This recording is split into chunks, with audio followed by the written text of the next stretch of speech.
Welcome to Bed Crime Stories Podcast. I'm your host, T. I hope you're having a great day. Hey, do me a favor, smash the like button and subscribe to my channel. Those are free ways you can help me get my stories out.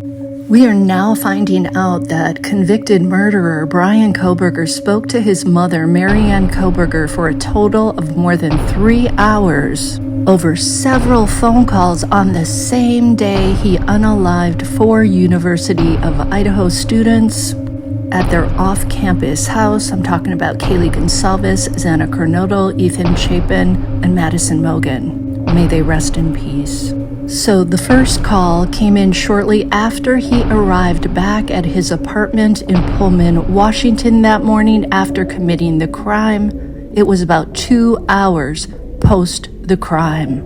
The second call came when he was driving back to the crime scene at 1122 King Road in Moscow, Idaho, hours later. This information is coming from digital forensics expert Heather Barnhart, and she told People all about it on Wednesday, August 13th. That would be People magazine. Okay, so the first call went out at 6:13 a.m., and it was back when he was in Pullman, Washington. When his mother, Marianne, didn't pick up, he then called his father, Michael Kohberger, 1 minute later. Now, what's really interesting is he has their names saved in his phone as mother and father. And when he would text to them, he would say mother, or he would say father. Something like, "Mother, why isn't father answering his phone?" According to Barnhart, Bryan would frequently call Marianne first, and then if she didn't answer, he would try Michael. And there was one message where he would say, "Father, why did mother not respond? Why is she not answering her phone?" Now, on that morning after he committed the crime, he eventually connected with Marianne, and they stayed on the phone for 36 minutes. Bryan then called again, this time around 8:03 a.m., and that call lasted for a whopping 54 minutes. So that means that Bryan was speaking to his mother while he was driving back to the crime scene that morning. I wonder why he was so eager to speak to his mother. He then spoke to Marianne a third time for 9 minutes, beginning at 9 a.m., and then 2 more times that afternoon.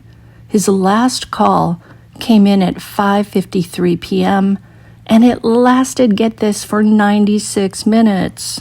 What in the world was he saying to his mother? Was he just in a good mood because he felt triumphant after committing the crime? We know he took that bizarre selfie where he gave himself a thumbs up. He was clearly stoked on his sicko crime and felt like it was some grand accomplishment, taking the lives of 4 innocent people who had never done anything to wrong him. Barnhart also confirmed that Bryan turned his phone off between 2:54 a.m. on November 13th of 2022, the day of the crime, and it was off until 4:48 a.m., and it is believed he did this as a way to keep his phone data from placing him at the crime scene that morning. Barnhart confirmed, which is interesting, that his phone was fully charged at the time, so it was not a matter of his phone battery dying. It was manually turned off and on. Hey, if you didn't see my video about Danny Rolling and Bryan Kohberger and my analysis of whether Bryan Kohberger, who apparently worshipped Danny Rolling, if he was inspired by his crimes in the crime in Idaho, i.e., did he take tips from Danny Rolling? So you might want to check that out if you haven't seen it. Please like, share, and subscribe. And if you want to support the work I do, please consider a Patreon membership because I am not currently monetized, which is why I can use the word murder. Have a great day, and I love you guys.